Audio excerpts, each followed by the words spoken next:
Obyagadde teekako ne buli omu. Bakabira mu bikire. Naye bakutugidde mu ngalo. Bino Uganda, but I mean oyina abafuzi b'ennono bameka ku level eyo. Kati nimbaga ebeera special. Mpuliriza wonna otuwuliriza Gasimbagane ne bannamawulire nina John Kanakande. Nina Haruna Kanabi, madde ngenda ga John Kanabi. Yamutwala dda.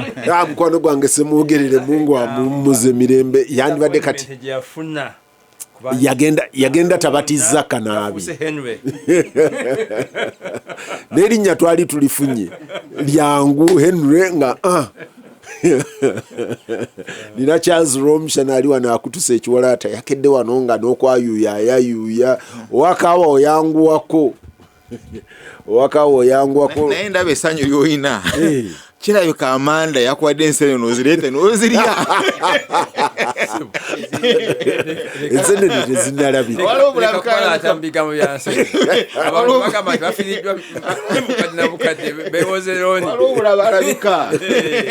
tezinnalabika. Nekyensanze Kibazo nga atudde mu kasiko. Okimanyi Masaka City yonna ennyogosi. Sebo nagenda Fort Portal ndooza wiiki 3 emabega. Bwe nagenza okutuuka Fort Portal natuuka Fort Portal nga baateekayo dde ebipipa waggulu bataddemu amabaati balinza amataala. Kati eriyo omukwano gwange omulala yaŋŋambye mu game park simanyi bwe bagiyita side yeno awali ennyanja gye bayitamu Tanzige. Nti mu game park eyo balina section we babadde bazitega nga zezimuku ze batwala Rwanda ne apa Tanzania. Kati bagenda naye baziri Tanzania. Bazirya bagenda ne bategeka amapipa ne batwala amasanyalaze bakozesa generator ekiro. Basasula generator ne bagiteekayo. Enokuswako kugamba kubanga zinzo kugenerator. Zinzo okujja nga tomanyi. Tujja gamba neza abasaze kati munaabwe omu luno lugambo ngenda ddukola. Munaabwe omu ensolo ya mulya. Ngateze enseenene nti kubanga enkola yaabwe simanyi oba mpologoma obango mbu enkola yaabwe bakuma omuliro. Kati bakuma omuliro ne beegaadinga n'omuliro ne bawaayo aba wildlife akantu. Anti kati barenja obawaayo akantu bakukkiriza okubeera waawo mu paaka nga kati bw'omala okubawa munaye ono munnaabwe bw'agenda okufuuyisa outside kuba nababuuza muyina toyi nti ate toyi zivaawa nti obukyama bukyamyawo ku ttale n'ogira bwe yagenda okufuuyisa n'ava ndooza mu range y'omuliro. That is what I think. Light oba muliro kati simanyi oba mpologoma oba ngo oba mpisi simanyi. Yete yakwata mu kabina kakambi yafuka mu kamwa simanyi oba yagenda kusutama wali wabbali oba yagenda kufuuyisa. But you're close to bagitani yangamba nga mutanzige era musajja munyivu nnyo. Era oli omusajja yabadde ngamba nga munyivu nnyo enseenene ziganya okujja kati n'omusajja waffe baamulidde.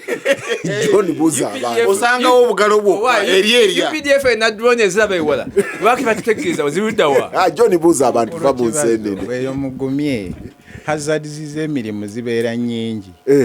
Owa taxi afiira mu accident owa boda bamutomera. Haruna muve mu kuseka omusajja yafudde nga museka.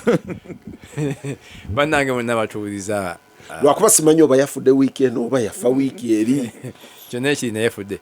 Abatuwuliza mbalamusiza nnyo n'embibazo nekibazo engeri gy'adanyumyamu emboozi nga bagimubuulidde oli eyagimbuulira yabadde munyiivu nga munakuwavu nnyo naye nga tayagala njogere game park tayagala njogere nti barenja bafunayo akantu ate bo bawamu advance naye kwegamba antomala abikolamu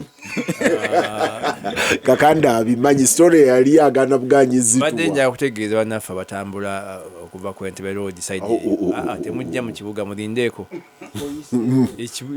bwe mulaba embaga ng'etandise ng'ow'ekikofiira atuuse awo ku Entebbe Road muyite ayinza kubanga guno omukola gupostponinze asooka agenda akole ku byembaga akomewo kati nga bakyasigadde wano ne basigala nga babagadde ng'anajja ajja kujja embaga ewedde tebaliko kaseko n'abapoliisi ate bano benda bese ba bulijjo bano baleka bantu bakambwe ddala ate bazibu natuuse ku makya nga nzikirira ku Entebbe Road ne banziza mu katale Nakasero ne bangamba genda oyite eri konzoke ennaku zino ndooza engeri gye babadde bakola nja kukkirira eri nzire nga ku Shero nkutule ngenza okudda ng'ekimotoka kigadde yamba abantu wajje batasaanye kuyita kati jjajja gye Clock tosemberera tojja kuyingira ku Tower yiteyo emmenge eyo Bulanga ogende eyo bagenda Makindi obufuutikira wana naye waneeno John basanze eri ku Kibuli Road kubanze bwe neetolodde ne ngenda gye ngenda ngenza okudda ku Kibuli Road awo olwambuka waggulu ekibuli awo okumpi ne Mukwano ng'emiti ndoza gyasaakaatidde kandi omuntu ayinza okubeera wano mu muti nakoleke nga miskini ekyajabu kagala baziweese ku mugongo bali mu kutema amatabi kyembuuza mwabe mmotoka oba n'ab'ebigere oba ejjambiya abaziguzeewa simanyi abadrone balaba miti abalaba buli wamu abalaba bekwese mutano balinga Abayisirayiri batemako matabi ge batema kire Uganda Charles buuza abantu abatubuuliriza abaagala wa Katonda w'amaanyi bannange temukayana nti tusekera mu nsonga naye ebintu bizibu abatubuuliriza abaagala wa Katonda w'amaanyi Katonda wa kisa simanyi Katonda olw'ekirabo ky'obulamu bwe yampa bwennyina n'okulaba nti ne kati nkyabuyina ndowooza olaba n'oli abwagala nnyo emiti balina okugitema se obulamu bwagalika ampuliriza Gasimbagane ne bannamawulire Karuna eri erinnya si ttuufu Karuna yali musajja mujeemu bali babiri Karuna ne Haruna eri ha eri ka yajemera Allah yaliwo ku mulembe gwe nga musajja mugagga naye nga nga bwayagala kati anti kyegambye gw'oli atula obubi ono Haruna yali muganda wa Musa nabbi Musa oli Karuna ka ne ha kati kibaza mpisa oli omujeemu fe wano mu Luganda Haruna twaliganda waza era tugamba nti Karuna ani agambye nti oli mujeemu Robinson abuuza mbwani agambye mbugwe toli mujeemu abandabira mu perspective kyakulabiddemu that is his opinion naye nze siri kyalowooza naye abatuwuliriza yonna gye muli so Karuna means omujeemu tubalamusizzaako leero naye otandikidde ku nsonga ya traffic jam sebe eriwo olwalinoga nti amakubo bagazibye era ebadde ensonga nkulu nnyo wiiki eno nalabye ne state council ng'egezaako okunnyonnyola ensonga ezo actually Haruna tebannyonnyodde they arrogantly told us nti shut up live with it mukwano gwange Kasiate shut up live with it tetugenda ku apologizinga ku kino ekyo mukigumire kijja genda mu maaso mpaka ng'omwaka guweddeko nalabye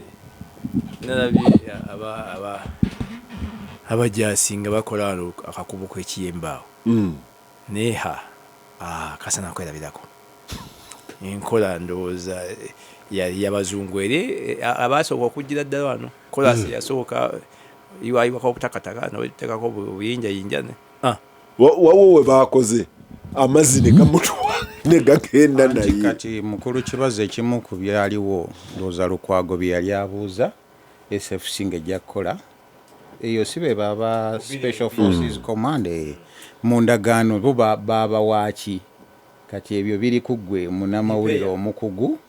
Repair nti nazo zirimu ebikasebo, waliwo resiringi, waliwo okubanga ogenda kusala busazi binnya n'ebirala bwe bityo.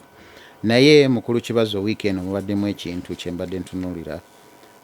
Essomero liri mukonaawo baliyita Fere School, baggaliddeyo omwana wa myaka 13 ng'amaze okukola ebibuuzo bya P7.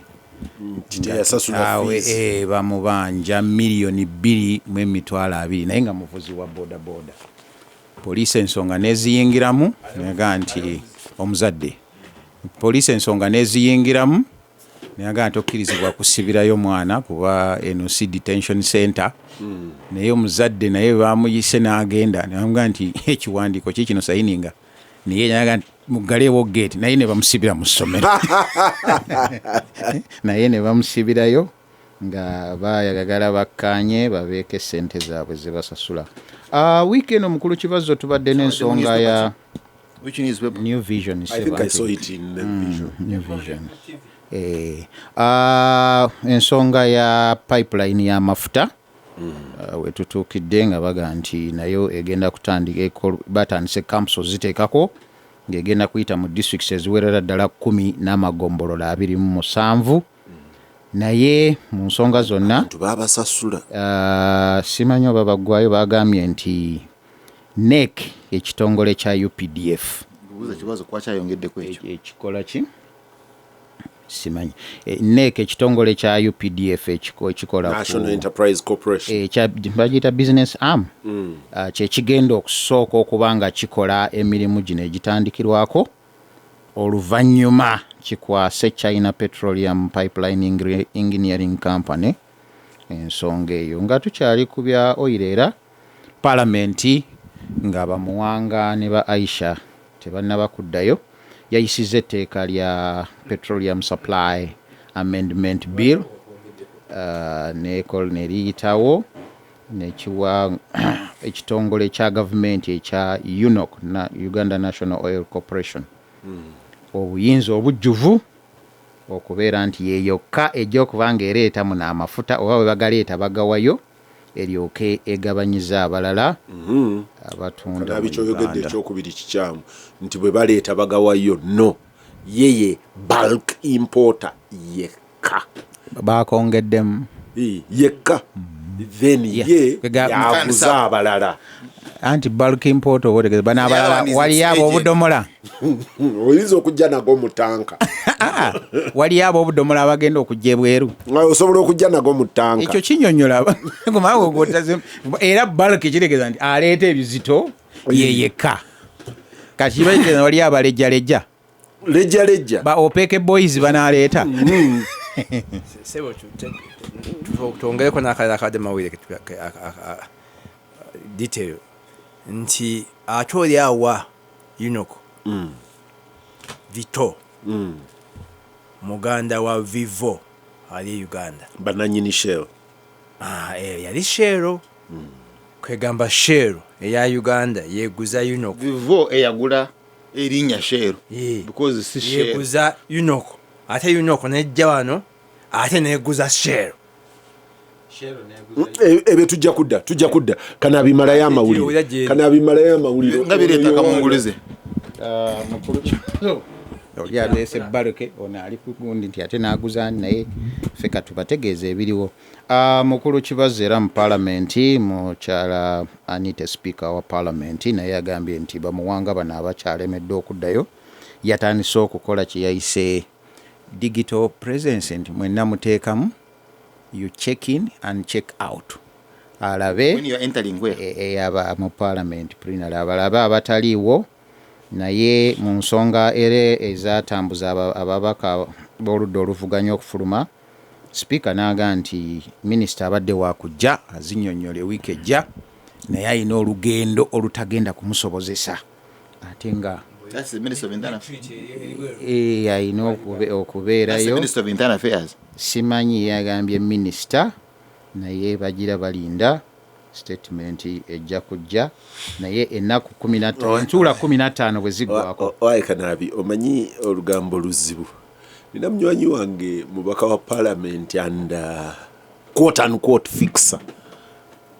atuula ku komiti yemu ne Muwanga Kivumbi ono last week yagamba nti naomanyi nti abasajja bano babadde bagenda kudda naye gundi tayagala badde nga kino ekya oiro kino tekinnava mu ddiiro tekinnava ku floor ya Palamenti obusajja obwo bugenda kujja wano bukubekerere ku kintu ekyo nti kino kirina okuva mu ddiiro kino nga tebannaba na kuboogereza konze nti kati wati mbwa interest ya government teri mu kulaba nga and nina omulala gwe nali naye opposition era ng'ali wano ali pensive angamba naye nti ffe ng'abakiikirira abantu kiri mu interest yaffe obutabeera mu Palamenti abuyita obusajja buno buleeta etteeka lya oiro nga tetuliiyo but group dynamics zaagaye nti era sebo wiiki eno ndowooza speaker yeebazizza nnyo omukyalo omwo ndowooza yazze n'agawa opposition weebale nnyo ani Cecilia aliwo omulala nti obutabeera nojja kubanga zino nsimbi zaamu wa musolo neewunyiza ku olwo speaker yadde ng'ensimbi z'omu w'omusolo ze tuliko yadde akyogera ng'alumwa nnyo nga gw'olabira ku maaso anti osoma body language ne language efuluma byonna oba obitunulira mukulu Kibazo wiiki eno era amawulire gabaddewo aga nti gavumenti nayo egenze maaso okubeera nga ebitongole ebiwera 3 mu 3 byonna ebimu egenda bigattagatta ebirala ministry ngwera wiiki weggwereddeko nga Palamenti yakigobye ti ministry ya works yes baleese biiru n'abagamba eyo mugi collapsing mu bintu bye bagenda okugjawo ebitongole mulimu UNRA, NFA, NADZ oyo naye mu byonna mulimu Equal Opportunities Commission gye baagala okumajinga ne kana bitogamba mbu kubanga Equal Opportunities Commission abadde yakafulumya report era sebo kyekyo kyennyini towulidde kyayogera mu byonna kanabi no John ntono member olwamanya nti bamudaddeko naye kambakwata abaluma mutegeere maybe ekyo ekiyinza kubeera nti agenda lwakubeera mukulu Kibazo engeri kanaabe gyakisobye mu byonna walimu ne Equal Opportunities Commission bitongole byonna mu byonna that emphasis naye ng'ebadde yakafulumya naye alipoota yaayo eraga engabanya y'emirimu si ekyo kyokka sebo alipoota era yabadde eraga nti ebitundu 96 ebyabakugu abeetagisa mu malwaliro ga gavumenti ebifo 8272 byonna tebiriimu baki ba specialist abeetagisa sebo okubimajinga oba katoli ku report ya badde nkutulunulira n'ebitongole bye batwala mwemuli awo wabeerawo ebiri medical birimu selfish interest tebiri mpawa biri mu mawulire sebo kale katuveeyo eyo tugende Somalia abachifu baagaye nti wolololo UPDF bweva mututegekere tujja wammwe Uganda kubanga embeera tejja kusoboka ani abadde atusasula okubeera e Somalia mukomyewo ne UPDF sebo netuuza kooti yayo mangu European Union negoba abasajja negoba abajaasi baayo bwe bagambye lwa nsonga buli bagamba nti mugende gaga naye ati kakati ati bali basajja bujja kudda ate kino ate kiri wakigenderedde nti kulayi gye yagenza okukyala gwe bategeeza temuvaana eno ndalabye ne komanda waayo ayogera naye gwe olabika oli ideologically disoriented osaana kutwala bamusomese naye sebo kooti ya UPDF nayo netuula negoba abajaasi abali ku madaala y'amagye anti era Uganda People's Defence Forces lwa butiitiizi yes olw'obutiitiizi nti baalemwa naye awo njagala kutunulira Kibazo ng'omu gwe baagobye nti yabadde kamanda gwe baagobye kiriwo ekirungi okuberemerawo n'oba mulambo nga guli n'okukugoba naye ng'oli mulamu mukulu Kibazo over to you. Vaako. Sebo ne nga tuvuddeyo eyo president era yabadde mu United Arab Emirates nga ayagala ba investors bajje abawerako. Fiaze Aisha tanajja. N'agamba nti tulina sukaali wano naye ffe tumukozesa kunywa bunywi, kasava ne maize naye wali alina starch mungi, kale abaagala okuinvestinga bajje. Era wiiki yemu president n'aba nga si musanyufu nnyo eri abayise West ng'omulimu gwabwe omukulu gwe bakola kweku okupreservinga mu Luganda ekigambo ekituufu kibaaki kuteekawo nti bakuuma terrorism okubeera nti bo bamukuuma asobola okugenda mu maaso. Naye nadde ensoma eggulire eryo nenzikiranga nti kazi naye yaliko e Sweden kuba naye Sweden teyamuwaayo kuba we yabeererayo nga naye mumenyi w'amateeka naye Sweden nemukuuma. Naye ate ekiri interesting bwe yamaze okwesaasabaga olw'okuba nga bali abazungu Abamerika n'Abangereza bayisa ebiwandiiko ebiganda abantu babogenda mu nyegenyege. Ate ku nkomero n'agamba nti kituufu ddala waliwo enteekateeka y'okulumba omukolo ogwo. Ninge kati ayogera ki? Era ssebo mu kkowe lyemu eryo mubagaye nti omuduumizi wa ADF Abdurashid Choto naye n'asimbibwa mu kkooti Njovu finally abalanyina okufuna erinnya ddala. Omusango gw'okutta abalambuzi. Njovu ya Abdurashid. Naye New Vision bwe yabadde awandiika n'agandi kati ekiddako kya fitina. Clad in a white Muslim tunic n'akateeka ne bracket kanzu Ekanzu y'Abasiraamu. Naye kyansobedde yawandiise ye Faruku Kasule. Faruku yawaayiriza ki? Oba simanyi editor yakyusizza. Kyembuuza Kanaabi awo Faruku awaayiriza ki? Yage Muslim tunic. Muslim tunic. Ate atandise paragraph. Clad in a white Muslim tunic nanga oba tokatekedde bulungi nagatekedde kanzu. Jukira nkumukwata aleta ina kanzu. Kulwaki amuleta mu kooti yamwambaziza kanzu. Naye sebo wiiki weggwereddeko nga n'abantu mu DRC badduka bajjene waffe. Yajjidde ku migo. Ng'awenyera. Ng'amba nti bamukwata amenyese oba bana bamu. Mu process y'okumukwata. Mu process y'okumukwata. Mukulu wa nalabye omwogezi wa omu ku bakulu mu majjaawo ng'aga nti ye baamukwata babiri battibwa abalala ne baddukira ku lyato ne baddayo. Naye sebo webiggweredde nga ne Congo naye abantu weekend babadde badduka nga bajja okudda eno e Uganda. Mpozi n'ekisembayo mukulu Kibazo emigga entalo eziriyo nti ADF bagandi ADF ye bakola ki? Ye batwala naye nga twagenda kuginoonya. N'ekisembayo mukulu Kibazo kiri ku migga egiwaguludde era wiiki weggwereddeko ng'abantu abamu bafiiridde mazzi naddala mu bitundu bya Luweero Nakasongola ne Kapeeka Nakaseke omusajja omu naye ndowooza abantu baffe tubakubirize ndowooza emigga be giba risks ezo oluusi mwene ensi eyaffe wobbiramu nga tewali wajja kutwanguwa mangu kujja kukola ki kutaasayo. Naye bagaye nti n'ennimiro z'abantu zikoseddwa nnyo naddala.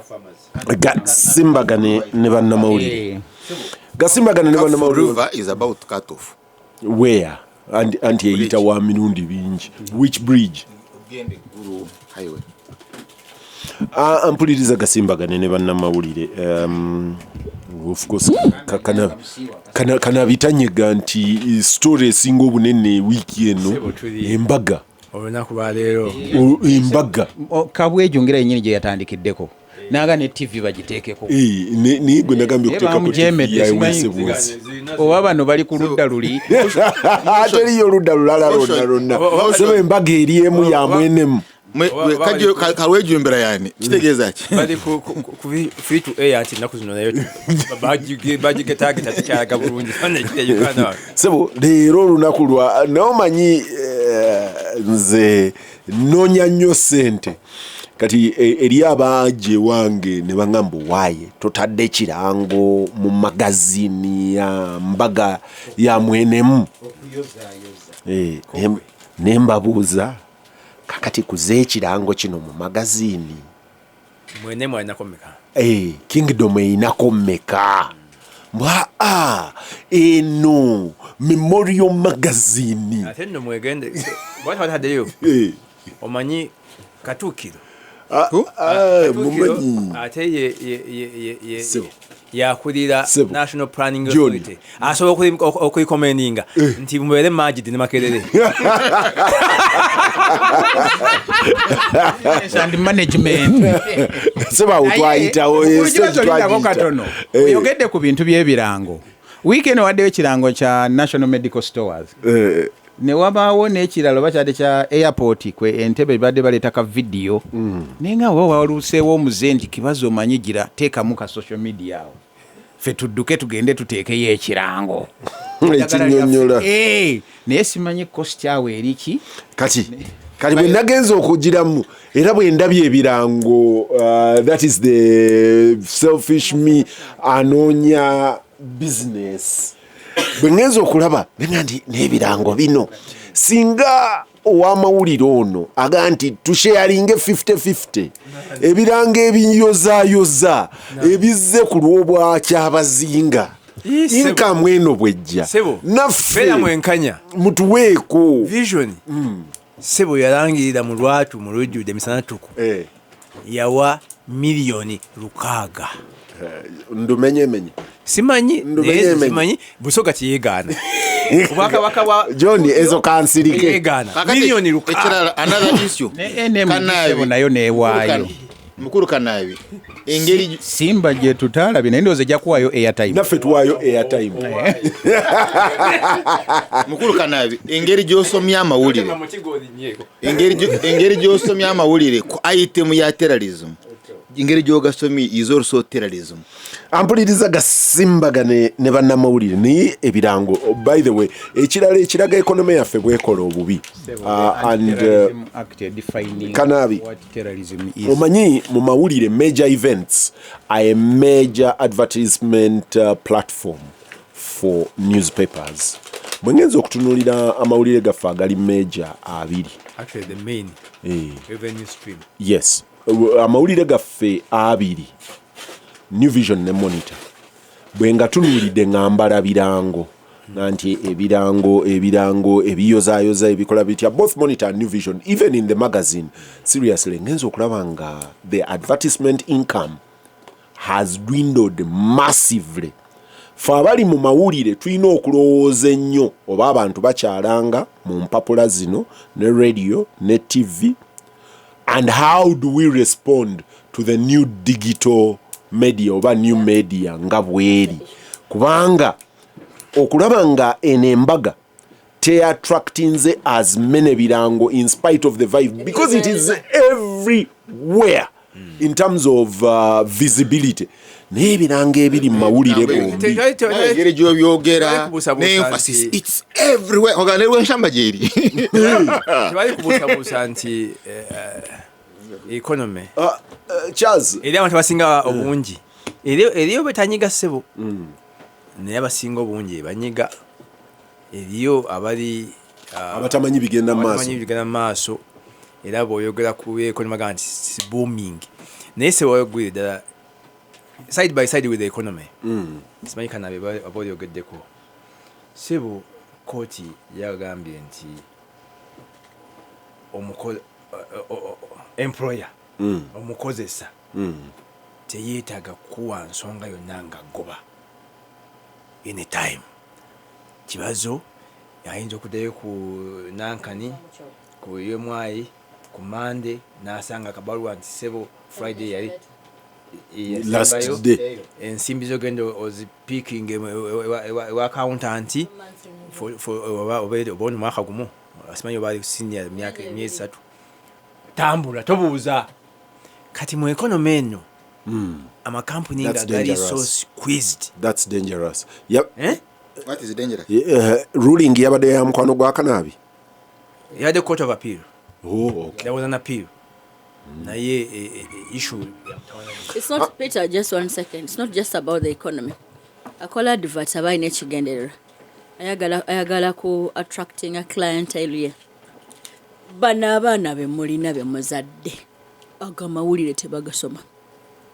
Kati ali nanyini business tateekomo just for the sake of sanyusa basoga. No.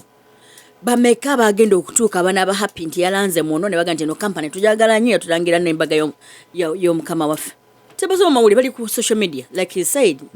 Digital media egeze kinene nnyo okwaffectinga traditional media era mulina okutuula to re-strategize. Abaganda kyebaganda enswa ekyusa amaaso kukyusa envugo. Abaana tebasoma amawulire. What Kibazo is saying is the other way around. Nti olw'okuba embaga eri wonna ewunye wonna yandibadde buli musoga ne buli Aisha ayagala alabe ekigenda mu maaso mu mawulire and therefore ayina company aba anoonya abagenda okukola ki abagenda okulaba ekigenda mu maaso. So question eri nti embaga ebuze wonna embaga yeetaaga amawulire kubuga wonna. No, kyembuuza embaga yeetaaga amawulire kubuga wonna oba amawulire geetaaga embaga kubuga wonna? Amawulire geetaaga embaga. His point. Nti lwaki abagala okwadvertisinga tebakozesa mukisa gwa mbaga eno okwemulisa? Ye question ye. Lwakubanga balaba nti awo si we wali abantu be banoonya, in my opinion. Kankweko just a small issue ku issue ebyo. Waliwo n'ebiranga ebiri statutory byewandirowoozezza nti amawulire gandifunyemu ssente naye sizisaafuna lwaki nti bw'obanga oli ministry of works nga bagamba nti olina okulanga emirimu gy'olina oba tenda mu mawulire kubanga kiri mu tteeka kyakola kiri simple nfe kyokugamba nti kanteeke pages 2 oba 3 mu New Vision ajja kuteeka quarter page mu New Vision waliwo akatono akakka wansi wa kuwota agambe bana basomi bagambe nti see the details on the website. Nga abantu bacheckinga ku website kati gobadde oyagala traffic tumu driving tutyo kumutwala ku website omukulu ono mpacho kuteekera kakache kyesobozi bwa amaanyi naye nga Aisha nga tonna kubajejjerebu manya nti amawulire gano the mainstream media era begatabaawo kale singa tompa muzindayo guno gulabeka ng'oguyamba nze naye guyamba n'oyo awuliriza nti we tunafiirwa media naye banga efudde kubanga tekyalina sponsorship tekyalina byangu naki society yennyini eyebeera ku social media naki ate ejja kwesanga nga yennyini ng'efiiddwa bintu bingi. Mukolo Kibazo njagala tutunulira ebintu biri bwangu nnyo. What explains anniversary za NRM oba president amazaalibwa n'olaba pull-outs New Vision netuuka mu page 7 oluusi 8 fe abaguzi baago n'olisitula ng'owulira olinga alina ekitabo ekikube ku pull-out nenjijjamu nenjituulamu wali ku mupiira ekikube ku art paper oba kumpi alinga art board lindako kati olina okutunuulira alanga agoba ki ayagala kulabibwawa ekyo nakyo tukitunuulire ekyokubiri ekyo Aisha kyayise existential bogante NRM nga anajjo kujja kikiramu agamba nti bw'otaabeemu gw'onoomanya n'omukulu ow'entebe bw'anaayita mu birango abamuweereza obubaka nga toliimu and be sure omukulu w'entebe abiyitamu Kibazo atubuulire first of all obanga ddala Haruna 26 Haruna bw'otalanga oba sabotua ekisoka kya byonna. Some of that is not true. Some of that is not true. Ekirala Aisha abaana b'amawulire abalanga bino nabo bakujjukujju bwagiranga gago n'omanya nga naye eri tebabiraba. Ampuliriza Gasimbagane ne bannamawulire kweyo ensonga nzigaddewo ensonga nzigaddewo eyina tutunuulire bameka abawi w'omusolo abanene mu ggwanga kakande yabatuwanga bagenda nedda wasazeewo galewo nga tonabagenda John lindako katono nnyo bwe mba nga ndi muntu ali mu business ekisooka kya byonna and with due respect to people from Busoga mwena mukimanyi nti region esinga obwavu wano mu Uganda is the eastern region. Abantu b'Obusoga bakulembedde mu bwavu. Besigye yagiyitanga headquarters of poverty in Uganda. Kyasinga obwavu is western Uganda. Twala eri mu kudaalira abantu. President yatugambye mu kiwandiiko kye ng'awandiika ku nte yatugambye nti mmwe abeewaabwe mwayiga the practices z'abadde abasomesa era naga nti muli bagaggafuge nti ate mwandibadde musingawo singa temwakutula mu ttaka.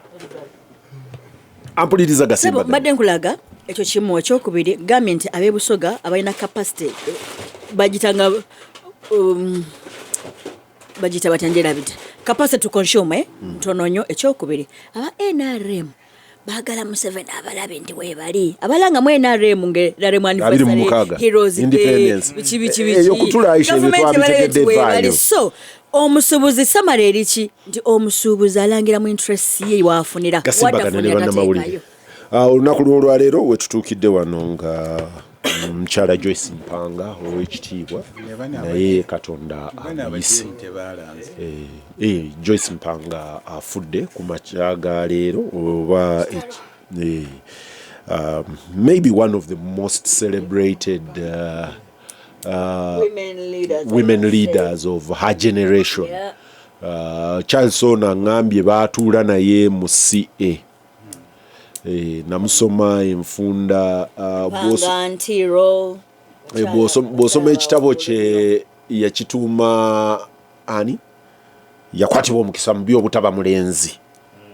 Bw'agenda okunnyonnyola olaba y'omukube boyita abawandiisi abantu balamu abamu ku bawandiisi bennina nabo ebizibu. Either ba editor baabwe oba abawandiisi bo bennyini omanya for example Sam Kaleganjuba, Yoweri Museveni, nawo omukyala Mpanga, omugenzi eri Akateegaya, Miriam Matembe ekitabo kye saakisoma kyannema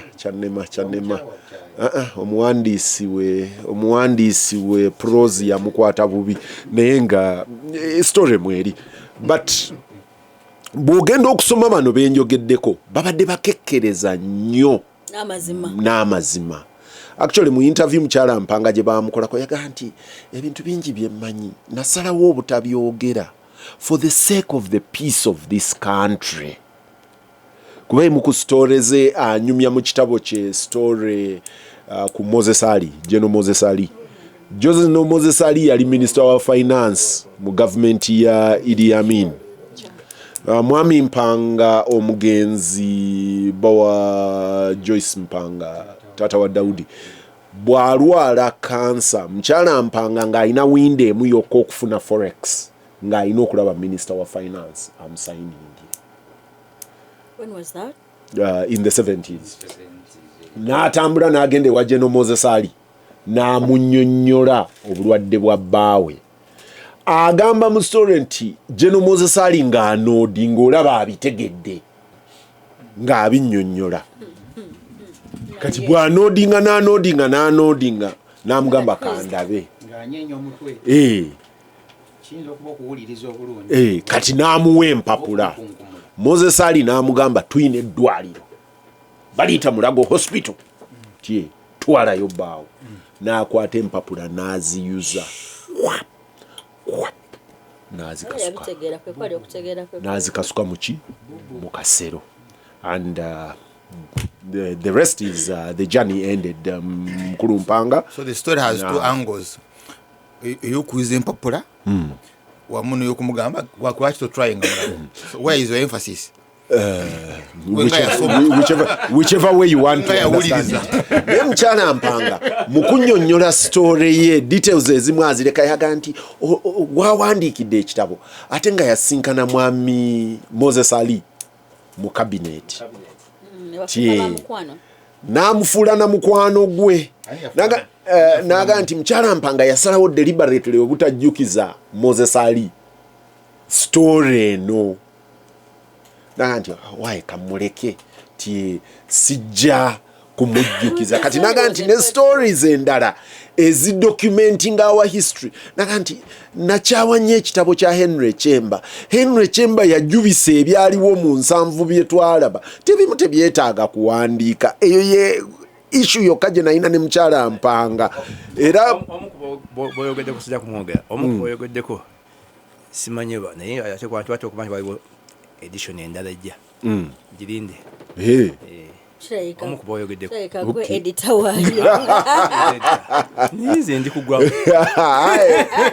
kale naye okwawukana ne mukyala Mpanga eriyo omulala eyali minister wa finance twamusinkana ne muwango ono nga tuli nkozi nga tugenze graduatinga ye bwe yali mu cabinet yayina minister we nga omu minister nga n'omulala minister naga nti omusajja oyo yatta mukyala wange yawa order naga nti minister wa security ayogera ti gundi aguddewo edduuka nti ne bamugaa nti oyo aguddewo edduuka lya mukyala w'MP wa DP naga nti mu making sure liggala abaagenda okuliggala n'obulamu baagenda nabwo kati mu kutukuba akamawali yatubuza bangambye mbuno Kawenkene yafudde wamma bituufu nti naye mukamaako n'agattako mu kunnyonnyola omanyi muwango ono yali akyatagana na gawuni alaba oba anayambala gawuni nze nga nze saasasuludde gawuni nze nali mujeemu bujeemu naga nti nsijja kwambala gawuni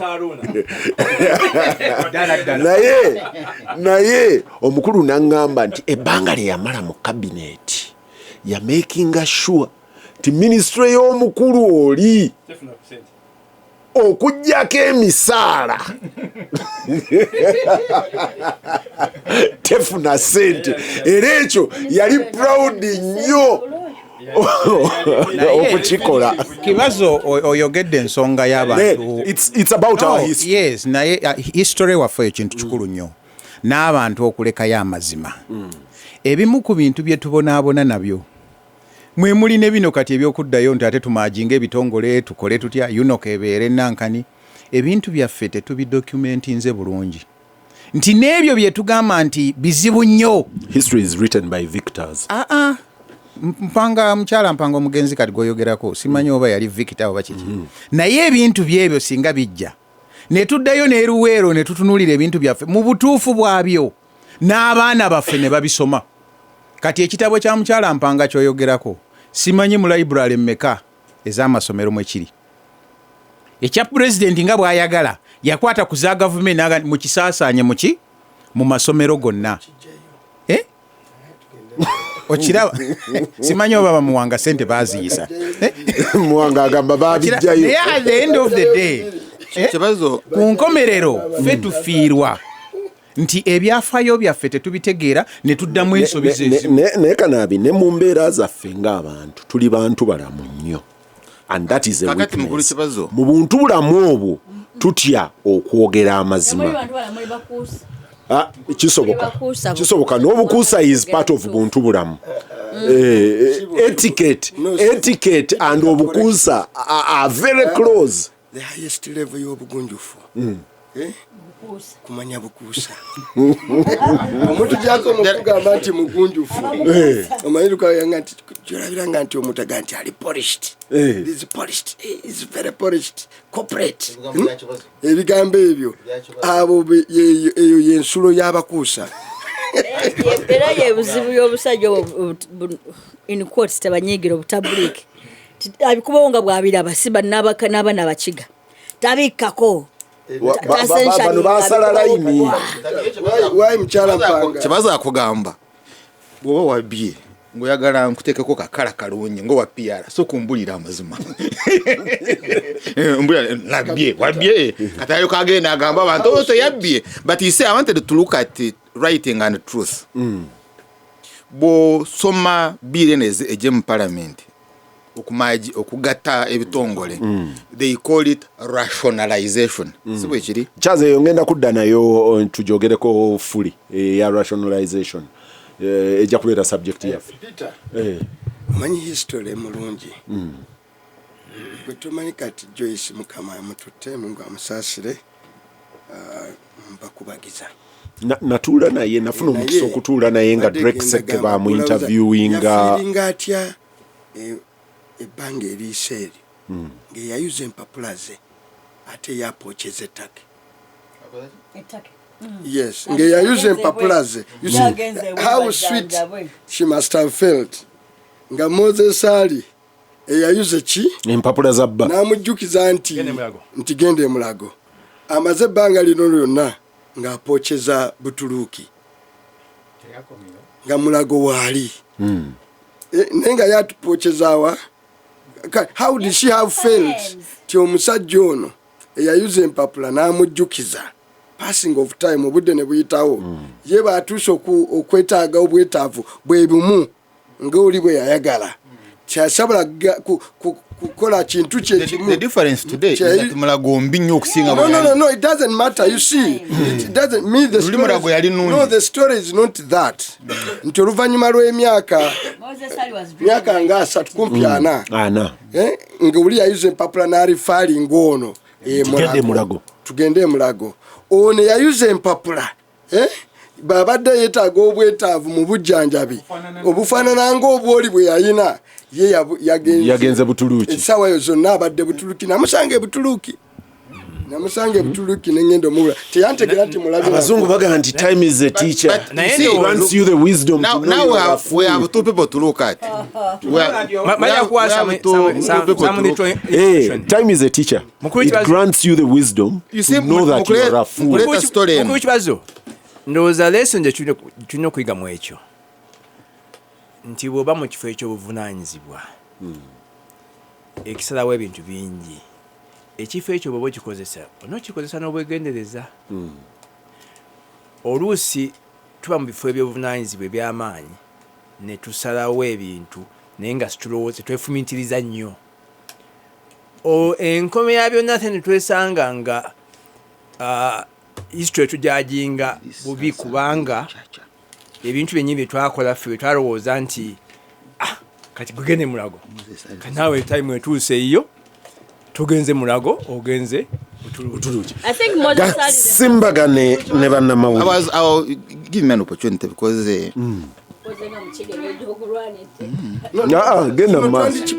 kubanga Moses ali katonda tuwadde oli agenze nono Moses ali waali mu mbeera mwali and this is not about Moses Ali. Nze nonzeeyemu ku stories za Mukyala Mpanga ebimu byatatunyumiza bulungi. That's why I want story oli sijja mwogerako oyo gwe bamma sente sijja mwogerako yali antutte kaguddeyo tuwuliriza sayidi ono mukuusa kazi ali civilized bogambye oyo gwayogerako naye alina story naye tagipublishinganga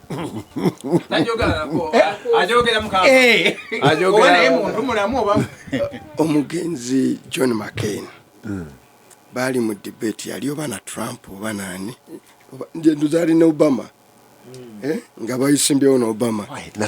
Nasoma ekitabo kya McCain ng'asaze layini ava mu Republican values genda maaso. Obama alina bye yali ayogera ku foreign policy. Namugamba, my friend, that's not how we state it. Tebabyogera bwe batyo. You don't need to. Charles yabadde ayogera. Don't say things like that because that's where the interest of America lies. Kati ensenga mugizimba eyimirira ku buwanga, eyimirira ku bukuusa, eyimirira ku mazima. Omusajja omugwe nayagala ennyo yali Dick Cheney.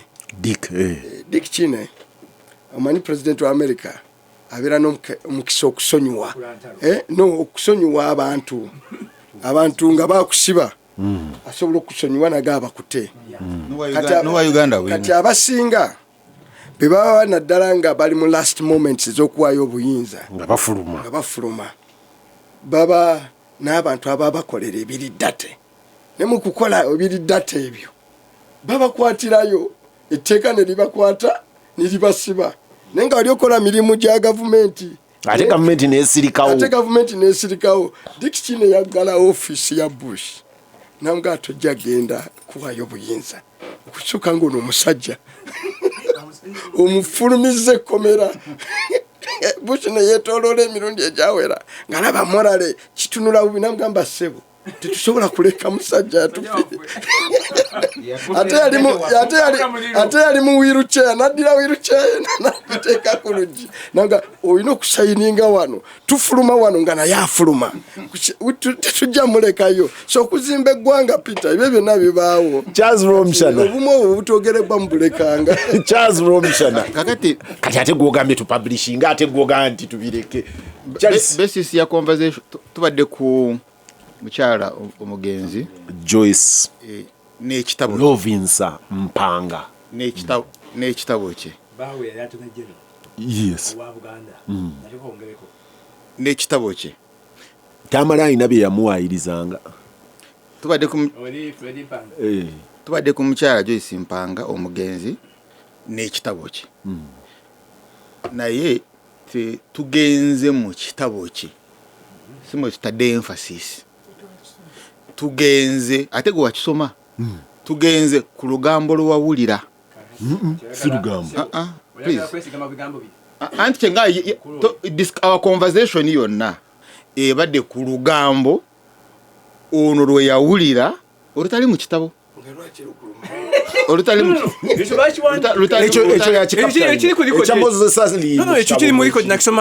anti kubadde ogamba waliyo bataateekamu takisoma ekyo yakiwandiika kati obyononye mbadde ngenda kukigula nsome kulaba bamu ekiri but Moses Ali bw'oba akumutunuulira n'okumutunuulira mu biseera ebyo mbadde ngamba wano mukulu Kanaabi waliwo ekigambo sasa like you can say now you can interpret sasa kigambo kya Luswahili naye abaluwo abengulaawo tebasobola kupronouncing sasa salimu chacha kakati bw'oba ng'obadde wa sasa yaga chacha that emphasis nfudde so mu biseera ebyo emphasis yali chacha okuyuza empapula it was an emphasis mu biseera ebyo and they even did much more than that.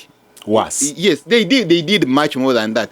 But nyinawo story ya Moses Ali ate endala and about a friend of mine Jack Sabit nga district commissioner awo ku border Busia waliwo yamuwabira wamini ntamulemesa and the decision was taken by Amin in the cabinet tagenda kumutta.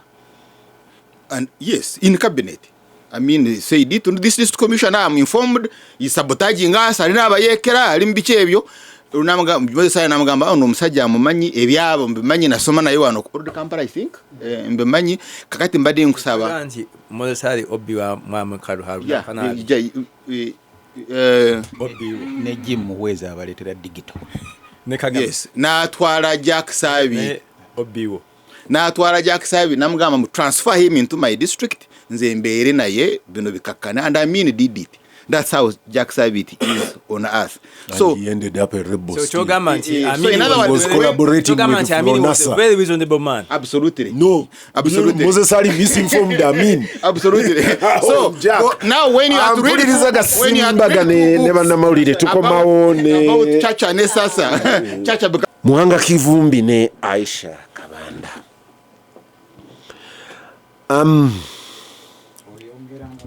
Ababiri abalemeddeko balimeddeko bati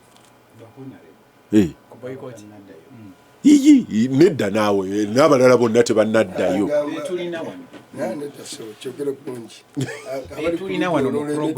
abali ku ludda oluvuganya olutali mu palamenti ababiri be tulina mu puroguramu eno abali ku ludda olulemedde. Do you need that eyo advert? tuveeyo gye bali naye tebagenda mu lukiiko lwakutiisa. Do you need that advert?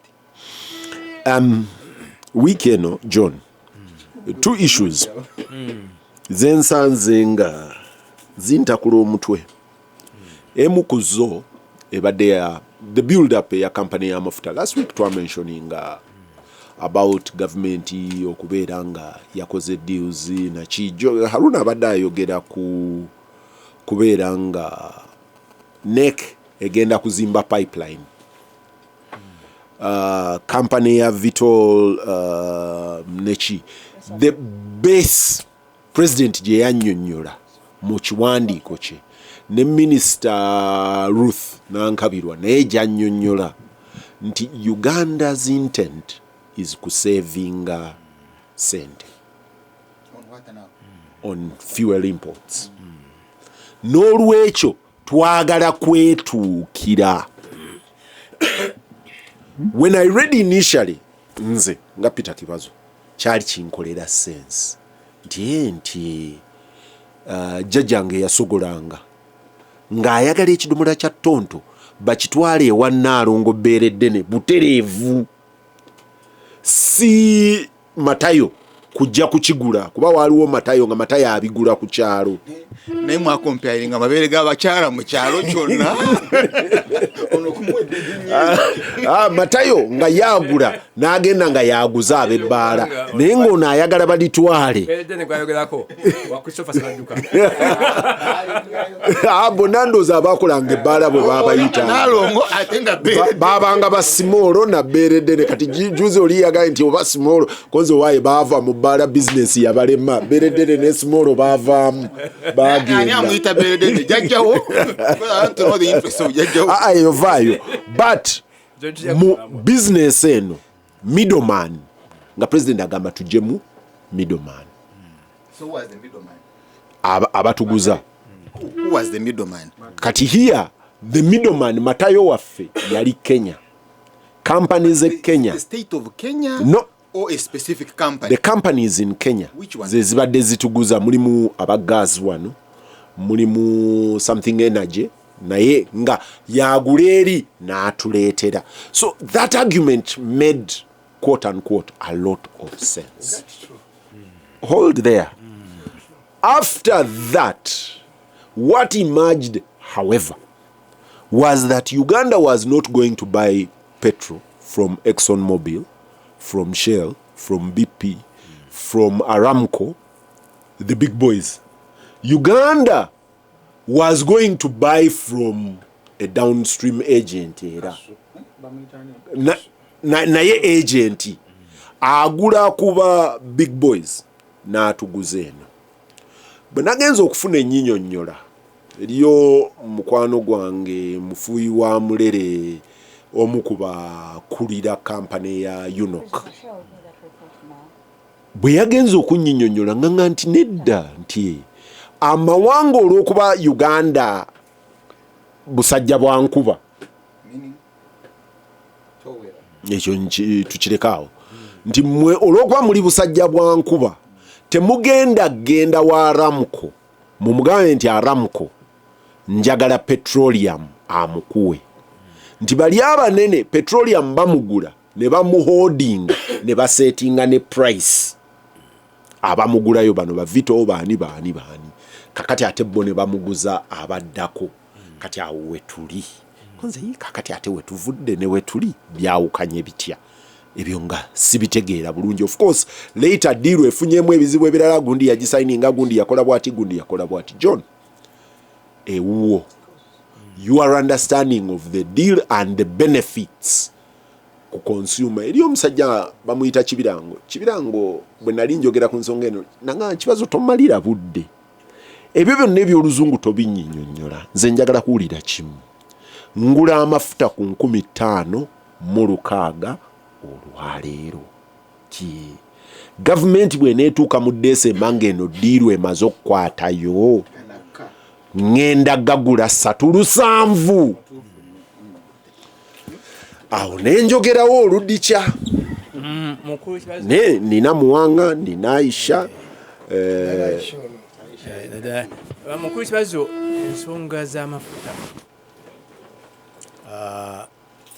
ne politics azimu nga bw'oyogedde nti bw'owuliriza mukwano gwo nankabirwa Lucia bwe yabanga minisita wa fisheries nali nfuna ng'ayita wano nampa ebyennyanja ebirungi okay naye ate bw'otunuulira ebigenda mu maaso noga nti oba waliwo ekitumanyi naye kansobola nkuwa example eri interesting mu politics y'amafuta briefly ennaku zino ye stabek ebadde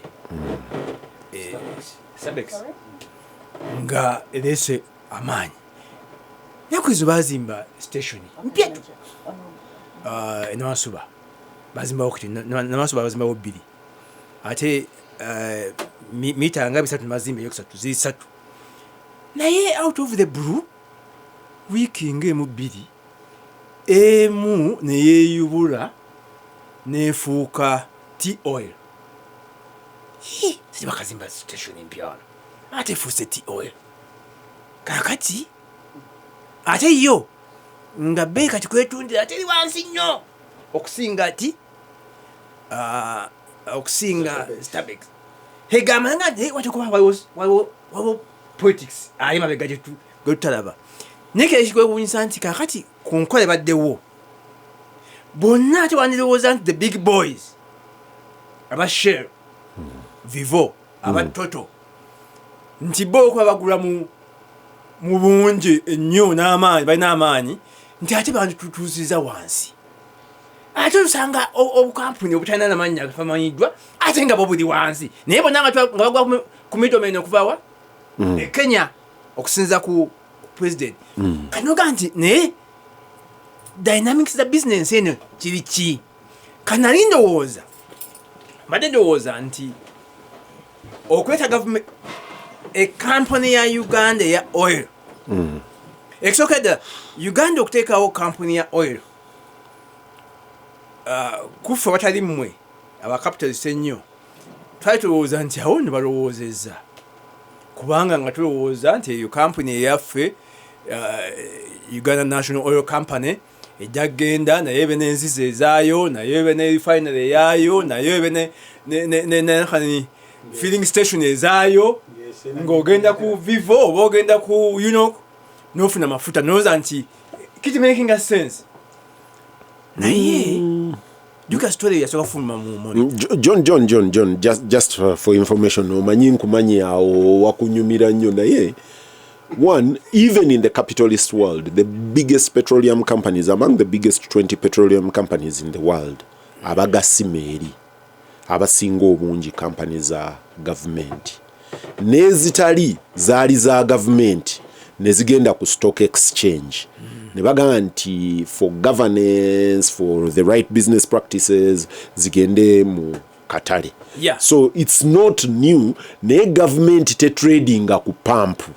Anche uganti eyo idea twajaga silo wante eyajiwakanya okutekawo company eya government. And also John bangambye it is not a new thing mu Uganda. Uganda yayina UPET, Uganda Petroleum Company. Nga omulimu UPET actually yali trading ne ku petrol station ne bangamba nti ne zino pipa ezili ejinja. Simanyi ddala oba ezo nzirabanga pipa storage zali ziri held mu UPET.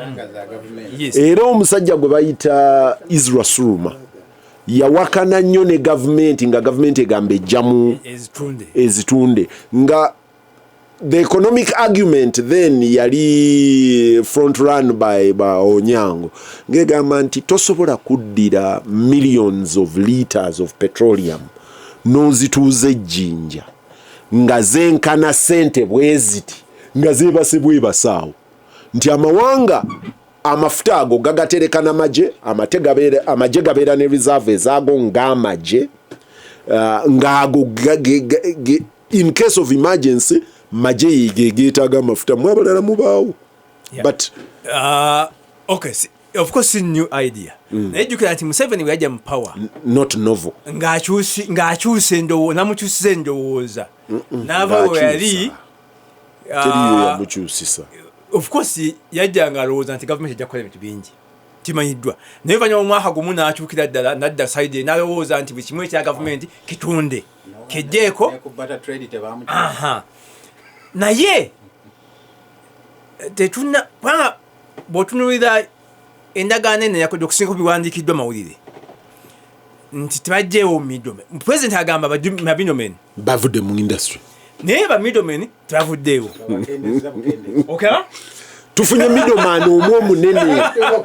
Middleman ate ekyokubiri nabaddeko ku TV ne bagamba nti ffe tulina amasanamu kukaba kwalika masanamu biwumbe naye nga amasanamu gasinzibwa kati ngaliwo obutono ne tulimu twaguuta yesanamu eralisinga kati okujjawo buno obutonotono n'otekawo twaguuta kakati ensonga bbiri nti pulezidenti tajjewo middlemen.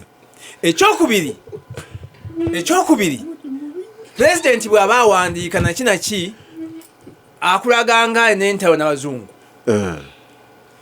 era n'akulaga bali abafuzi abavaako ebugagga bwanga abazungu naki naye ate bw'ogenda okwekenneenya bino bakolera era nga baki zizeeyo era nga zizzeeyo mu bazungu ate bakutegeeza nti abalwanyisa kati n'ogamba kati njawulo ki. Ekyokusatu mukulu Kibazo nga tonanzijjako mbadde ntunuulira ku social media okwo nga kuliko document esaturatinga nga baga nti Odinga Kenya challenge zefunye kubanga by the way Kenya yagenda in this direction government to government naye okusinza ku document eyo nga no kyaita government to government era bagenda ne bafuna amakampuni g'abali ensi ziri ezisima amafuta nti ate enkomera byonna bano amakampuni ge bawa. John hold there you see nze up to that level nabadde siina mutawaana bw'ogamba nti government to government nga ngenze wa namba 5 Aramco ye wa Saudi ne ngamba nti kale company ya Saudi Arabia one of the world's best 10 mu kusima amafuta Aramco jendaze yabanguza buterevu government to government. That would make sense. Can I also ask you? But now the problem is nti abana Kenya okusinza ku document eyo bagamba balina amakampuni Kenya ge bawa okuba nti ge gafuna amafuta okuva ku bali ku munene balamuko kati amakampuni gano ge bawa kati gega bagita controlling a supply actually and that's global tegenze wansi ate price zigenze wagulu mukulu Kibazo nga tona kujjako kichijo kubera wana actually I wanted to ask him through you ekitwala mukulu Museveni ku lukyalo mu Buwarabu gye yabadde Middle East UAE is it this issue? No this was already closed. No, I mean company company is it could be what Vito it is actually not from Dubai. CIA it's a Belgian company. sijabadde mwebyo ampuliriza Gasimbagane Aisha nga nkuwa omuzindalo omanyi oli yabadde ansomesa ze bayise industry practice ne baŋŋamba nti abatunda amajaani yangereza ku majaani naga nti bw'otikka amajaani okuva e Uganda ne bw'oba oyagala nnyo toyinza kugaguza bamuyitaani asinga okukola amajaani amalungi mu nsi yonna nti gwe nti ogatwala Mombasa mu katale amajaani bw'ogatuusa mu katale mulimu ba agent ababiidingira amajaani era mubeera mu katale mutwalo ogwo mu kitundu ne bagula ne basalawo ne bagakwata bo be bagatwala mu katale kati oli yanyinyonnyodde nagamba n'amafuta nti amawanga nga Saudi Arabia gafuna sente in advance okuva ewa biggest players nanga nti Vito nti twagala $2 million ye n'ateekayo kati bye bwajja wano babiidinga mabiidinge nti barrel leero mmeka nti bweziti kati ebimu tubinnyonnyola abantu nga tetubannyonnyodde nabbannyonnyola nti amazima tetusobola kutuuka kwa Aramco oba Exxon Mobil eri agasima nyonnyola biri wala bizze ekkatale nti gwe bw'olima muwogo wo kakandi ono balima muwogo ennaku zino tojja kumujja wano mutwale kasubi mu katale mutunde Nakasero mpisewo nga balina emiyembe egirira osangayo bakibazo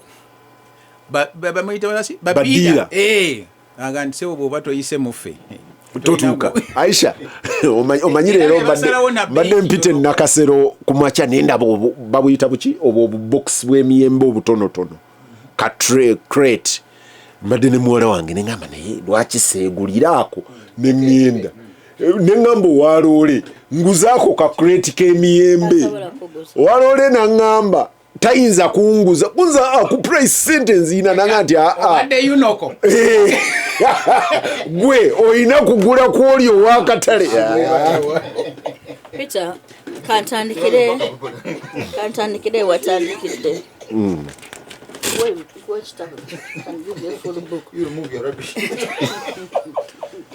Peter nzikiriza tandikire watandikidde nti ebintu bino Honorable Nankabirwa Minisita wabyogerera owulira nga biwoomerera ng'omubisi gw'enjuki era bwe yali akola presentation nze nwanyisa monopoly nnyo ngasa nakuula Nankabirwa okuwulira nti yuno kegenda kuba monopoly nali nyingide mu gia erwana naye bw'owuliriza Nankabirwa ng'akola presentation ye omenyeka nogayiba nange ani atali Munnayuganda mulungi ayinza okulwanyisa ekintu ekifaanaganako nga bwekiti abantu tubawonye amafuta tujje gabbeeyi ennene tujje mba middlemen. It really sounds so sweet. okuddamu kibirango wange bw'okiwuliriza sibiranga gamba ki yayagala kumanya petrol price pump price eka only one person yaze mu committee waffe ng'ayina response ku question naffe twakibabuuzanga pump price egenda kukaya efaanane ki okutena answer ku kyo ne kano kankikuddemu esooka kya byonna kukenyine gavumenti yasooka n'egenda nesisinkana Vitol nekola endagaano egikiriza esuubula amafuta nga n'etteeka lye bagenda okukoleramu endagaano teririiwo netuma tuga naye mugenda mutya mukole etteeka nga n'etteeka lye bafacilitatinga okukola endagaano teririiwo. Ekyokubiri nga muteeka mulimu akagambo kamu bw'okajjamu era nkuwidde wano ng'okayana n'oli mbu all simanyi biki ogambye otya bulk reporter oli n'akubuuza nti ab'obutonotono bo babubakkiriza nga muteeka bw'ojjamu akagambo kamu all the whole law collapses. So twakoze etteeka nga only can bring petroleum products kana bye baddamu ggwe kati naye ng'ekisiga ddala obukulu nga Museveni agaye nti bajjawo ba middlemen ng'ate etteeka lye bakoze terijjawo ba middlemen ate nga middlemen gwe bataddewo Kenya amaze emyaka 3 nga buli kaseera biddinga nga tasucceeding nga lwaki alemesebwa kubanga high prices ezibeera waggulu era tubabuuza nti omuntu abadde abiddinga gye badde bakolera bidding process nga tasobola kuwangula kubanga emiwendo gye giba waggulu mwe lwaki gwe mwayagadde okuleeta. That answer was not provided. Ekyokubiri Museveni agamba ono gwe bawadde kati Vito kinimi okukiteeka mu lukiga abadde nga bulijjo alwana atuwa amafuta ne bimulemu supplying Kenya anti gye tujja Kenya neemuta olw'okuba aseera nnyo. Vito abadde avuganya Kenya emyaka egiyise 3 nga tafuna katale lwakubanga aseera.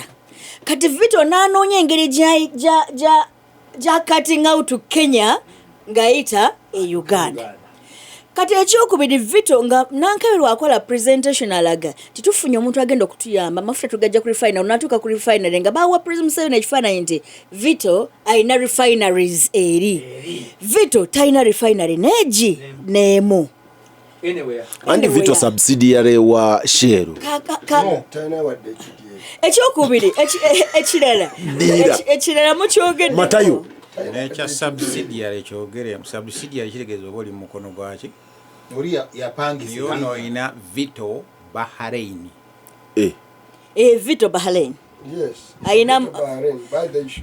Waliwo Vito USA, waliwo Vito UK, waliwo ono waffe Vito Bahrain. Ono waffe is Vito Uganda.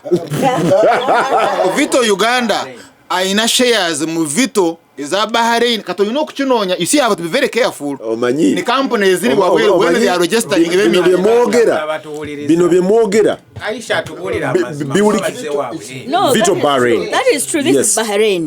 Bino bye mwogera biri interesting.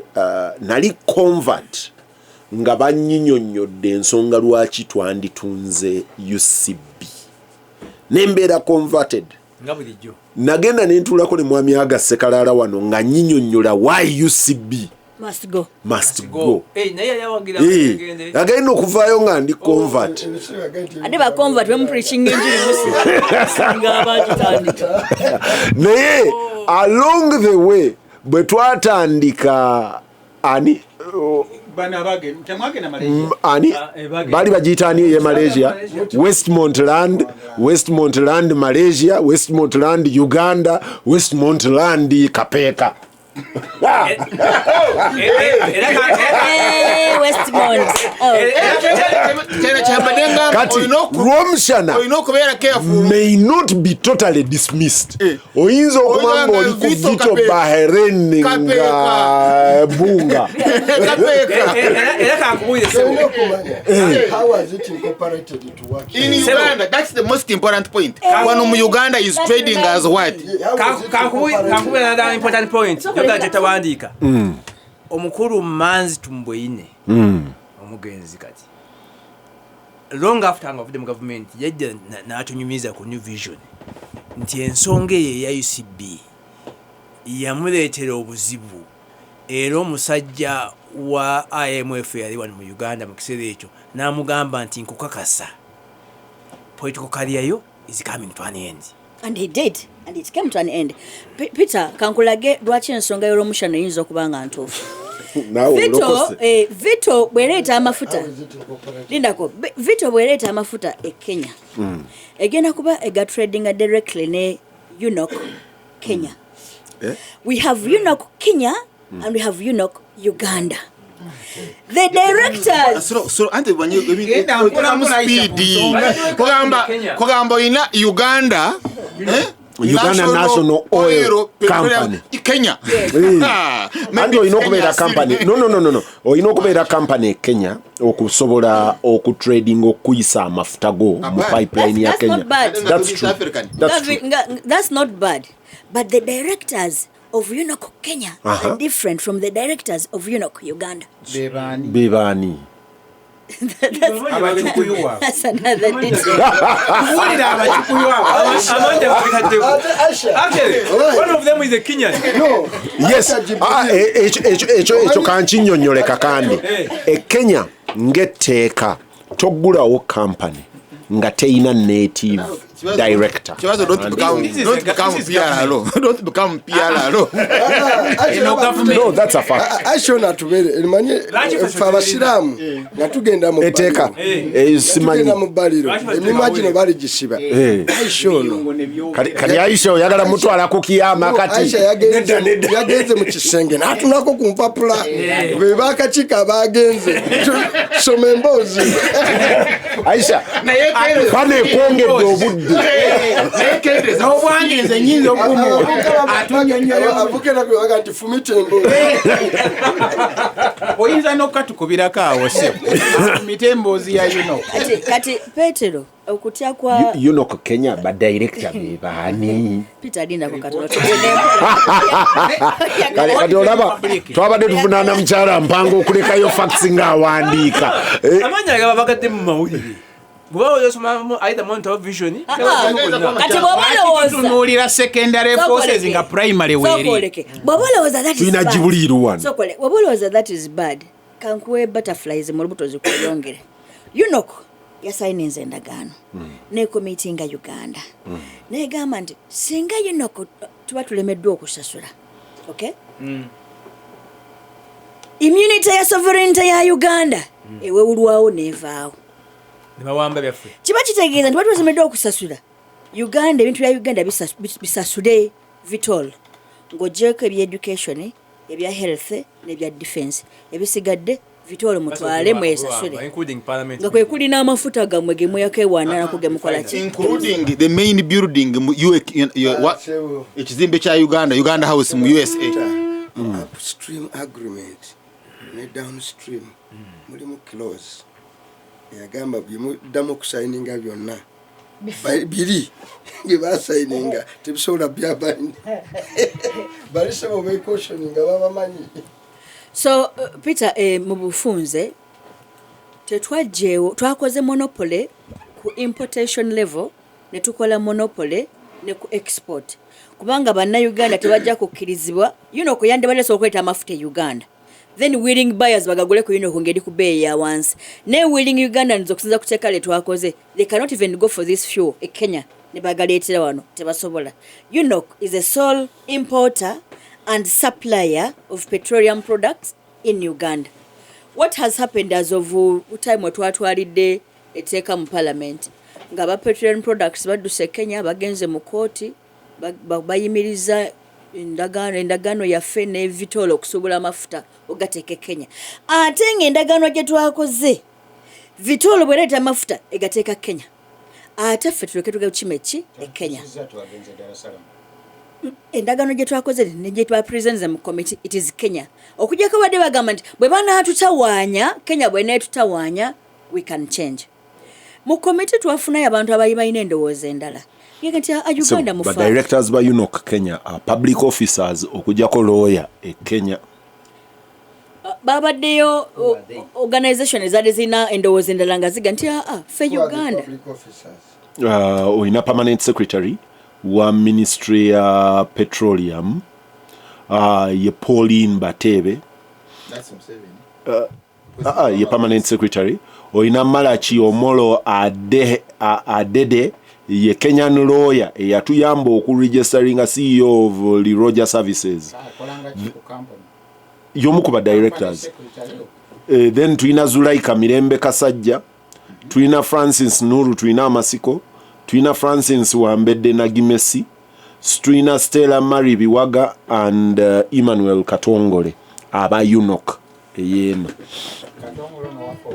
ye chairman wa UNOC one Uganda by directors by it is the ministries ministry ya energy the ministry ya finance kyekyaadde kiremera okukola aba directors ba wano okubeera nga ba directors ba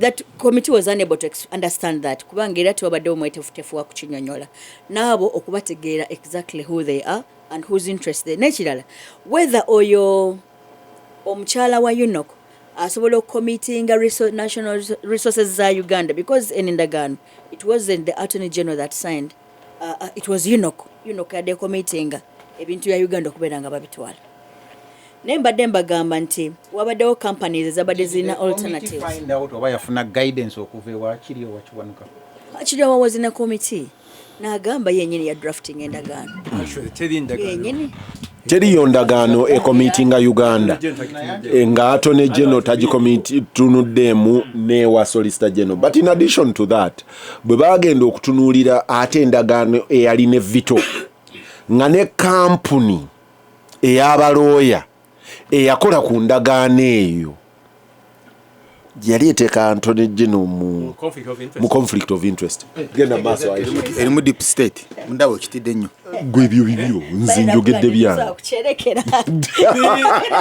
olabanga jjajja wandiise nga n'okuteesa nga ne bill tenakuba presented to the committee mweri nnyo before the bill was presented to the committee jjajja yavayo n'awandiika to own n'okutiisatiisa bamembazi ba committee n'agamba nti ekyo kirowoozo kyange ekigenderero njagala kujjawo ba middlemen that was he wrote a letter to that effect so mbadde gamba nti companies waliwo company eyitibwa Maskline yajja mu committee yaffe ng'egamba nti ffe tuludde mu kutambuza amafuta tugatambuza tukatutte Sudan Aisha for correction board of directors ya UNOC ng'ogyeko munna Kenya be bamu ba directors ba UNOC Kenya Yes. Emmanuel Katongole, Chairman, Irene Batebe, Board Member, Francis Trinama Siko, Stella Mirembe Biwaga, Francis Nagime C, Zulaika Mirembe, okujjako omu y'atali director ministry is the nga bakyusa eri board ate osobola okukyusa board you can change mukulu kibazo yes you do mukulu kibazo lwaki abantu you submit a minute of the company and change the no the question is lwaki abantu abo se bali ku board wano mu Uganda bebali no bebamu John Bebamu. Ministry of Energy is the major shareholder. Ministry of Energy is the you see, you're discussing you're discussing two different things. Ownership and directors. Ownership and directors. Naye mbadde njagala nnyo Aisha sigayina Aisha tusooke tumuwa omukisa njagala okutegeera entity eno eya Unoko Kenya bannayuganda bagimanyi tulyoke tukwate ne Unoko Uganda mu kakiiko mwe mwazo Aisha kozesa eddakiika endala 4 Peter mbadde nkubuulidde nti bali bajja kuguza Unoko Kenya ereete wano Unoko Uganda aguze baddiira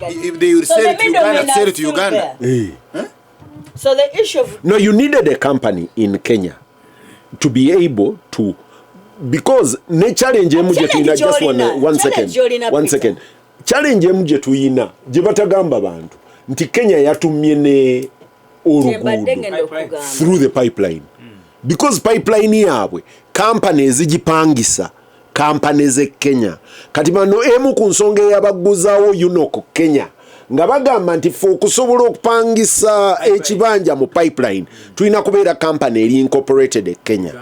One of the things they don't tell Ugandans is e Kenya babidding a pipeline eyo ne bagibalizinga okumala a certain period of years okutuusa nga eweddeyo gw'omulala tojja kakati challenge ebadde wo obunene nti Kenya finally Kenya banaatuwa omukisa okurefininga amafuta gaffe maybe not challenge ebaddewo ennene nti Kenya mu regulations zaayo amafuta gaayo gonna agajja all petroleum products agayita mu Kenya 60% should be retained in Kenya. Nekibeera nga ffe kituwa disadvantage nti nga naffe tulina demand ewaffe amafuta agajja gaseeko kubuyimirirawo kyebagezaako okulaba nti they want to cut tubeera okufuna amafuta agafa agakola ki agatumala kati za Kenyan company zigamba ezo endala ezibaddeyo ez'esatu ezoperatingayo already zagenze dda mu court okudinayinga Kenya Unoko Uganda okutrading era amachi amafuta gaayo so kitegeeza nti even okufuna access okuteeka amafuta gaffe getwagayita obuyisi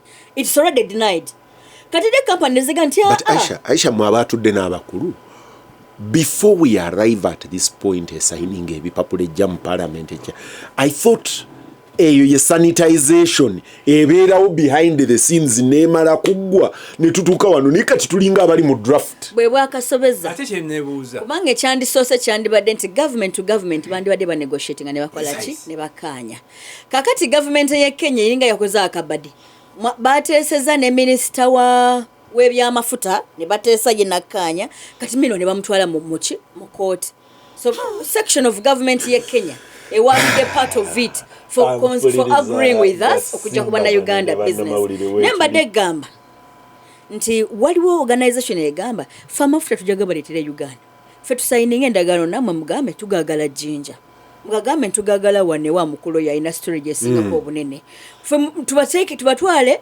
ku refineries mwe negotiating in this particular case Uganda negotiating terms kutufunira amafuta Vitol you negotiating Baba ganti for us we shall take you kuba refinery you negotiate terms tubawole sente moga no tubakole guarantee musobola kwanga mufuna sente musasule tukanya muri how many months wetibamwa the option naye kitegeeza omukulu Mudimba edda yatugamba yawandikira n'atugamba nti ensonga emugano gw'amafuta ga Russia agati cheap kubanga atyo kunyiza ki abemitala kati wabanga badagwa kwa middlemen Kenya kati ate Russia yantuuse yatya tika kyali kya Budimba mpuliriza Gasimbagane ne bannamawulire enkomawo Aisha Kakande Haruna Kanabi Charles Womshana ne Mwanga Kivumu.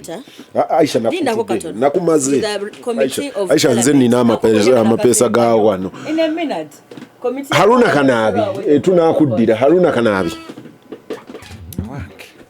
Aisha abadda anyonyola Aisha tumuwadde time nyingi era nade kubanga Muwanga yali amwenda atufumitira emboozi naye atuuse n'abanga bali abawandiisi Kibazo be yayogeddeko ng'ebimu akola ki n'okunanaagira ng'ebigambo tebivaayo naye ku bimu ku byenfunyemu waliwo balooya be batera obbikola ndi wagenda okugula ettaka kola kye bayita simanyi due diligence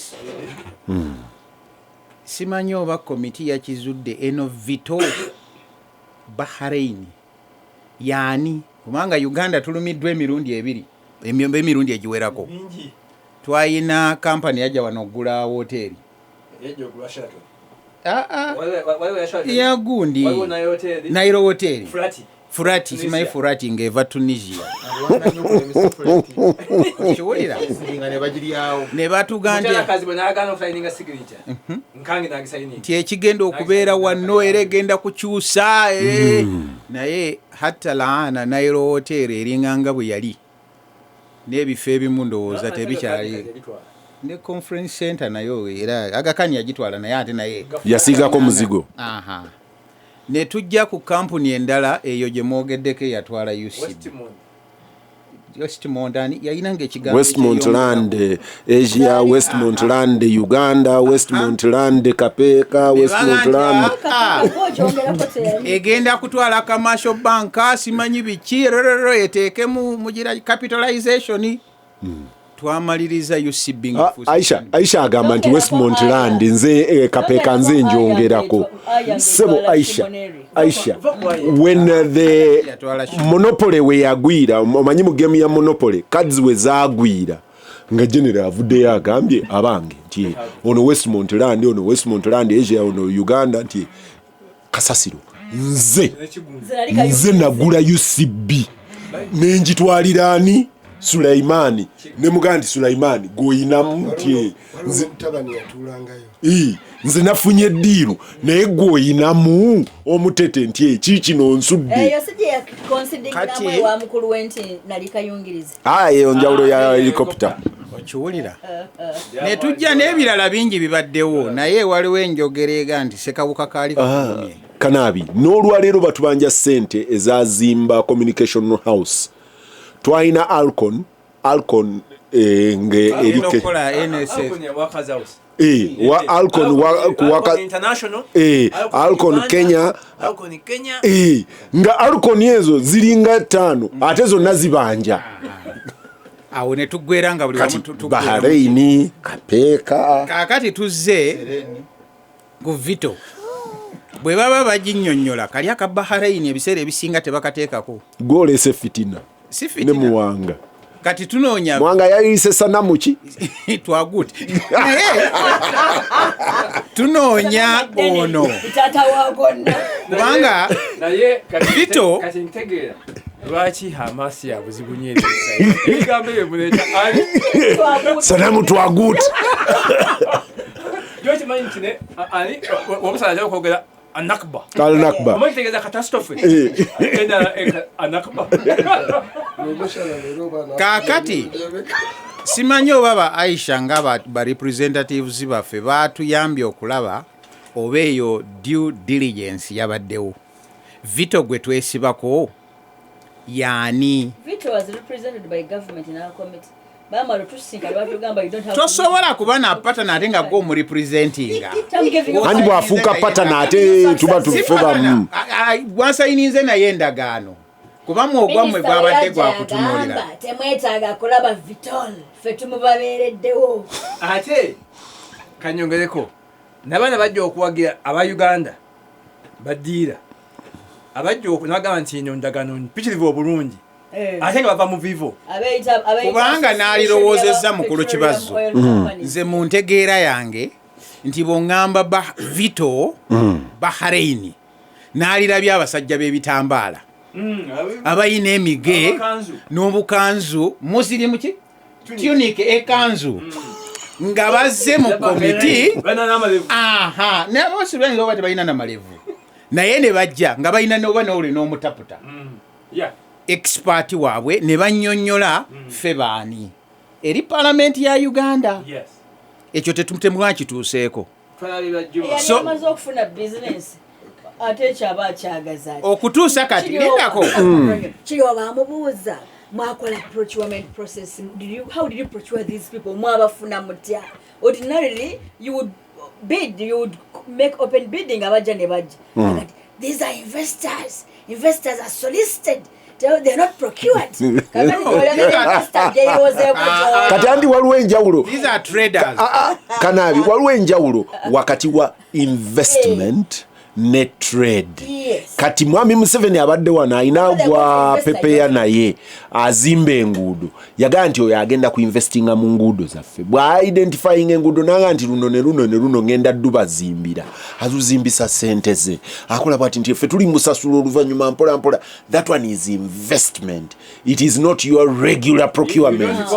Kati mukulu Kibazo n'abatuwuliriza ebyo byenjogera oteekako obukomera bya mukulu si byange mbadde nze natwala obuvunaanyizibwa bwange era nalaba Aisha ono ng'atawaana noonye ku Vito yaani olwabiri yagandise kawuka kaali kakulumye Westmondi Vito originally kampuni y'aba Netherlands naye neegenda nga yeetemamu neebeera ne Vito USA era Vito ya USA eyina emisango mu kooti gyakugaba nguzi obukadde 8 e Brazil Ecuador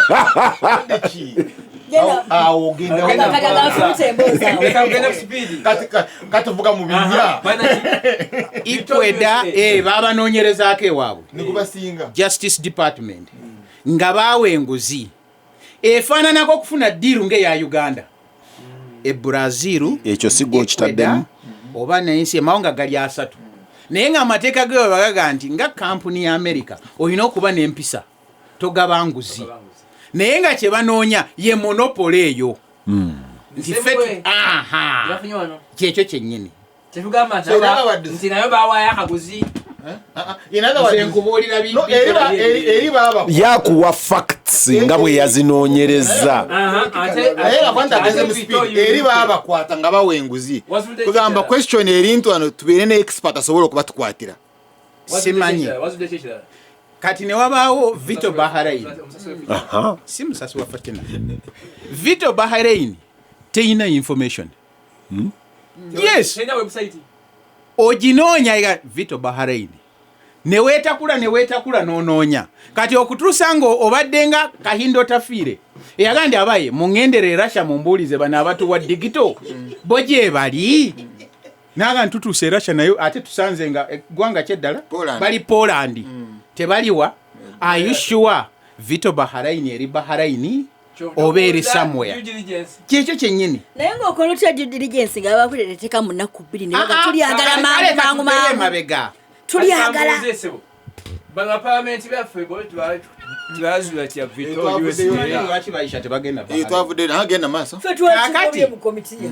Vito nga yo Vito wonna mu nsi emanyiddwa olw'emize gyayo egy'okukolagana nani mu kyama mu kukweka information era bino byonna Aisha mbadde mulaba is known nti yo togenda nga bw'otunula Kibazo n'omuganda naye nga simutegeera buli kantu ke kabeera wano mu nkwawa kabeera wano mu nkwawa tugenda okulaba ku ndagaano ya Vitolo ne Uganda tewaba wajja n'essimu tewaba wajja ne peni tali kuwandiika oli yali agitunako ng'akutte peni ne bagisikawo ne bagitwala kati ekyo ogamba kati okakasa otya nti eyo yendagaano ebyo mu lipooti mwe biri aseseewo kati sooka otunuulire ekampani gye batuleetedde gy'ogenda okudiiringa nayo ekyo n'okiteeka wabbali ekibuuzo ekirala nti lwaki Kibazo tumaze kutuuka wano okumanya ebintu bino prosesi yatambula etya eyo Unoko yatandika nga kampuni yagenda okukola ku mafuta gafagawa si bwe kiri era roolo yaayo yakulaba nga amafuta gaffe gavaawa etteeka ekkadde era libakkiriza n'okugasuubula teribagaana bali tebeetaaga nateeka ddala wadi basobola okusuubula nga balimu nanti luli etteeka libadde teribawa monopoli kaakati omululu ne gubaga nti aa kati mmwe mwekka mwe muba mufuuka ki seggwanga enkulu awo wonna ebibuuzo bikyali bingi mukulu Kibazo nga twebuuza yaani ali emabega wa ddiiru zino zonna otera okukyaza wano abantu nankabira olwaki tomukyaza nja munoonya Gasimbagane ne bannamawulire muwanga omanyi mbadde ngugolinga Vito Bahrain nga buli kyensomako oliaga nti the next biggest scandal ne 2021 si mu Uganda awalala no information obudde tulina butono bugabane ne lw'omushana Peter sigenda kunakwogera bingi bisinga babyogedde nkiikiribbwa bulungi katono kya ez'ensonga z'amaanyi ne bwobeera ku matereti olina okuvaayo gye okubiriza olukiiko nekyo nja kikomya mbadde gamba Muwanga Kivumi yongera ku volume yongera ku volume ezo nsonga zaki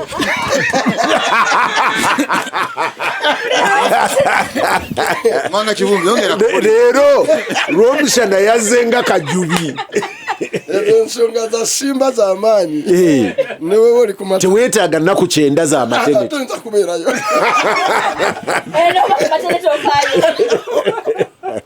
oli mufu nnyo ekyo tukikomezaawo kati ekyo tukikomezaawo nedda ekyo ekyokubiri kyeyunesa ennyonjo agandi singa abadde alina waafuuyira Aisha yandimufuuye ekyo yuno olina okumanya oli bisi olina okuba fizikale anedda sebo byakyuka kakati Peter ensonga zino ffenna bw'oba obadde wano nga twavudde mu Alaska bino tibikumalaako nvi ku mutwe naye waliwo ebintu ebyabaayo kanabigwe obaddewo mu mawulire ne kakande ewabaawo n'enkyalo z'abamu ng'ebintu nga bino binaatera okubaawo owaye babagambye nti abange ate muddemu mwekebere lirojja gwe mwogerako gwe baregisterinze nga kanso e Kenya is actually not a lawyer. He is into building atona aweereza aganti and he is my friend. He is into construction and he is my friend. Therefore even the registration here may be questionable. kakati Peter mbadde gamba And the person sending is an advocate. mu bino byonna Sijja kwogera kampuni. mu bino byonna kyolina okuteekamu amaanyi ennyo n'okunoonyereza nti kino kyani wano mbadde nkoze ekibalo Nze awaawo. njagala mumanye what is at stake mu Uganda on average latest figures and last time I checked to consuming a petroleum yekka because Tunywa. deal with other petroleum products nekyo kiri question because nazo nyingi nnyo 2 million liters a day. no tukonumi 7 million liters Bulichi. buli lunaku Wanji. yes just ngenda kuwa bino average pump price njaga just kuwa how big the business is nti botekamu million liter bitano 15 Oba it's more than that kubanga No, capacity ye jinja bwebanga no the latest figure I had serve us 2.4 the figures I had and these were from finance zali 7 million liters A day. zokuba zigenda mu 9 bichine the last time I had official figures zali 7 million liters a day on average twale 15 both petrol paraffin bichi bamu buyitaitamu there's 35 billion Buli business lunaku.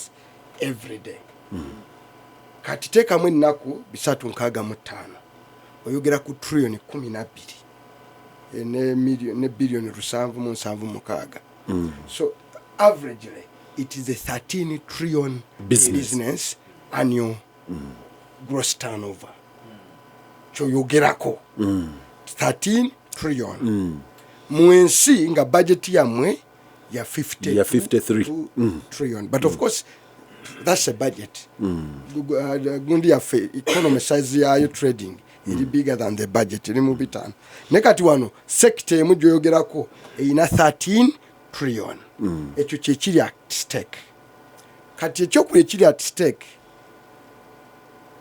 ani agenda okuba mu business eno ani agenda ogifulumamu how much investment ababadde mu industry eno gibataddemu abalala key players Rajire, nadde ngamba abantu I wasn't praising Mandela fenna tubadde wano Mandela nga inaka petrol station ku park manyiwo abavira we bakunganira ngatundawo n'emipiira awo ku park awo bannayuganda abatali bato nnyo balabye Mandela nga growing okuva ku ka petrol station yako into an empire simanyi nnyo how he deals with it but I guess kati abadde ne capacity yeretera amaki amafuta nga ne infrastructure yonna agina ngagajje Kenya sieka we have a petrol simanyi gas bangambye gas actually is one of the biggest importers of petroleum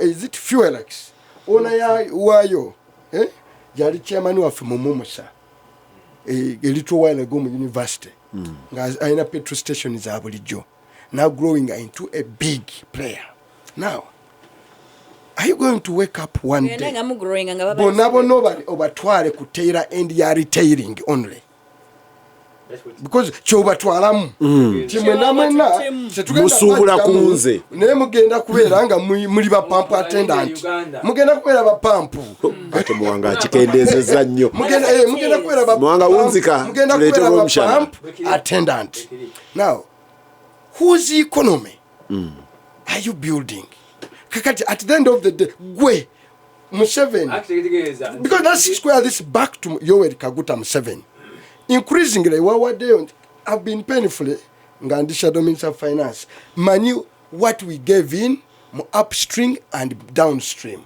nem construction ya pipeline no Ugandan players ekyine tutuse tubuze tinaye Museveni ali better than any colonialist it is Gasimbagane no kankamereyo njala genda warunsa alinga bakisingiri tumubuze ne gufunirawa gokolerani it is a simple aina makenda aina apolo kagwa andi apolo kagwa aina mu mayira akende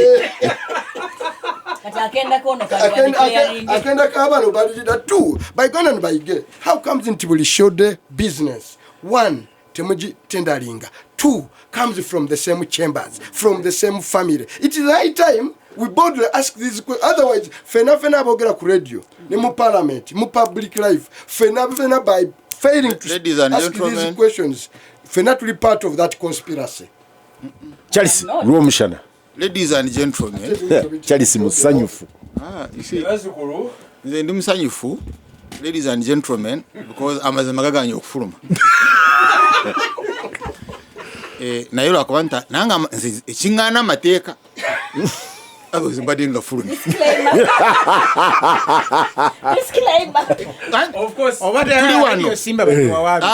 tuli wano nga tuli ku mpewo amazima weegali gamanyiddwa mwaba bagamanyi naye muwanga kivumbi mwali yakavaawo naye bw'aba alina obusungu Aisha naye agawuliridde wano mbadde sikimanyi ayina bye yaleseeyo kyova olaba kyobola sikirizibwa kuleeta mazima ago nze byo sibimanyi olw'okuba Kibazo yaŋŋaana teboogera bitali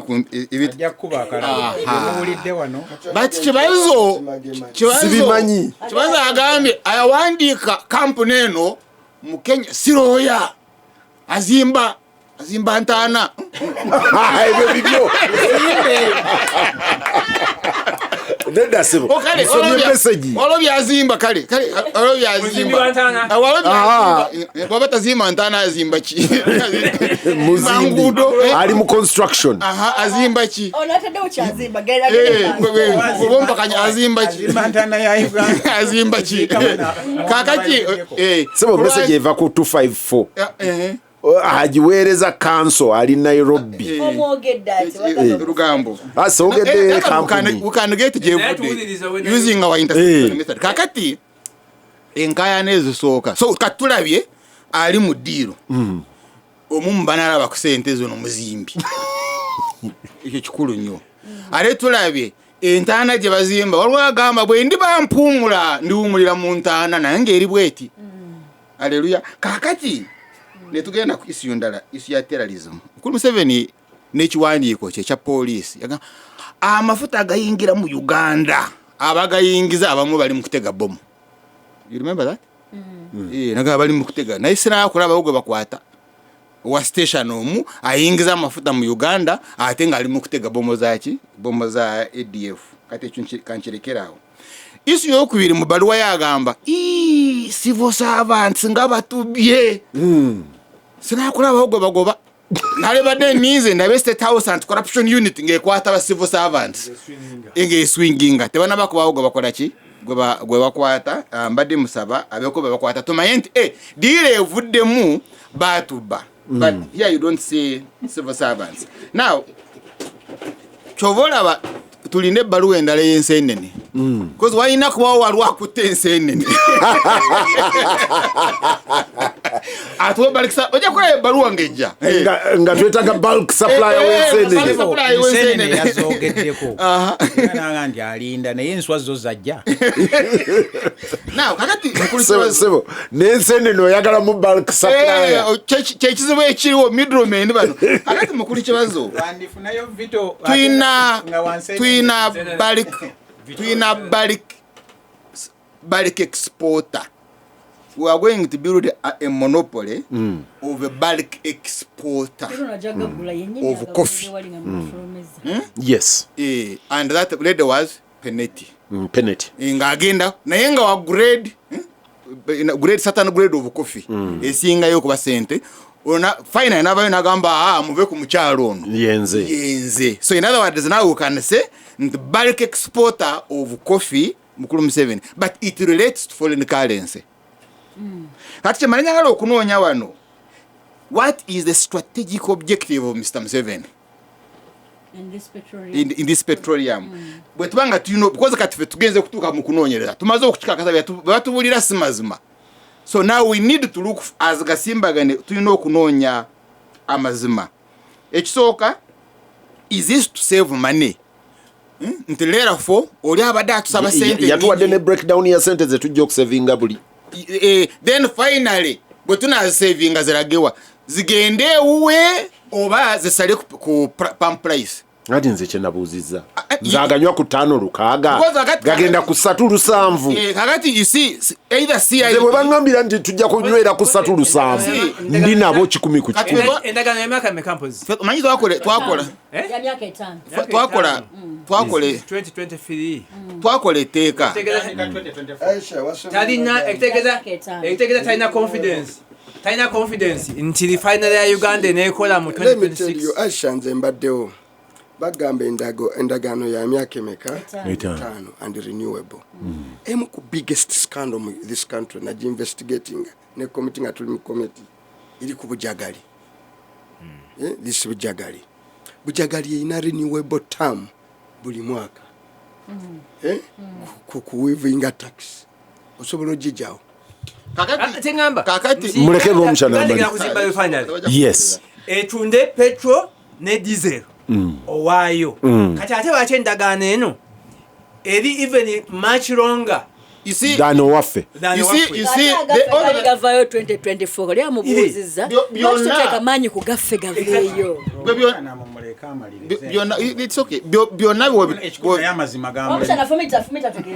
byonna byotunuulira bw'oba otunuulira unok gwe togitunulira ntegenda kutuuna amafuta gaffe tunuulira nti bwe naafuna ssente ekkirizibwa okuzikozesa atusosi.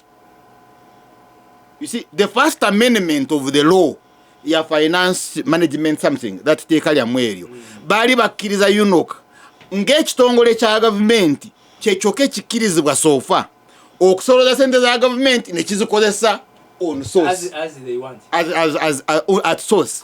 bonna babibajjako Abalala bonna baba makerere bwenzijjako school fees z'omwana ezitwala mu URA naye bwe naafuna ssente mu mafuta ekkirizibwa okuzikozesa n'eweekiwandiiko mu finance twakoze losses. So in other words, oli ayagala okutwala penalty bw'anaaba asuubula amafuta ga Uganda akkirizibwa okuzikozesa. the way he wants. Kakati the same thing on tewali monopoly importer. The monopoly importer ye penalty akkirizibwa okuteekawo company yonna kyovola baataliwo kikampuni kyekyali fake sofa naye asobola okuleeta endala company nga muwanga Abdulu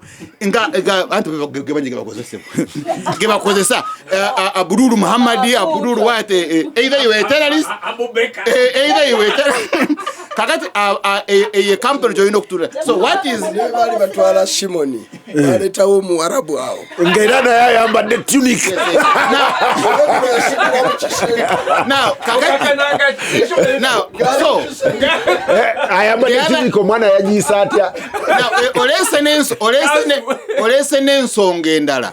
Ensonga eri nti eno erinnya sofaali ebakozesa liri mu mawanga mangi nnyo zi Brazil zikizikezo. Question, are you looking at money laundering? Because you see, when you are looking at penalty ayina capacity etwala sente mu Italy bwaba registered eri kakati wano oyina capacity etwala sente eyo Brazil nawala bwe zinaagendayo zikole ki? So are you now going to enter into arms smuggling?